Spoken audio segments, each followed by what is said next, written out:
SONA 2026, kahirapan at kawalan ng trabaho patuloy na hamon sa Administrasyong Marcos.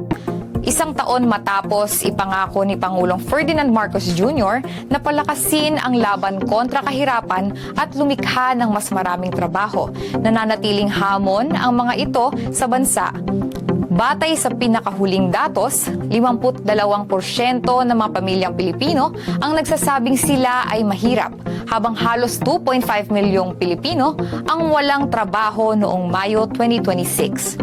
Sa kabila nito, ipinagpapatuloy ng pamahalaan ang mga programa tulad ng 4Ps, Tupad, Uplift, Walang Gutom Program at Bawat Bayan Makikinabang na layong magbigay ng kabuhayan, tulong pinansyal at suporta sa mga pamilyang nangangailangan. Patuloy rin ang mga hakbang upang makahikayat ng pamumuhunan at makalikha ng mas maraming trabaho habang tinutugunan ang mga hamon sa mataas na presyo ng kuryente at iba pang gastusin na patuloy na nakaapekto sa kabuhayan ng mga Pilipino.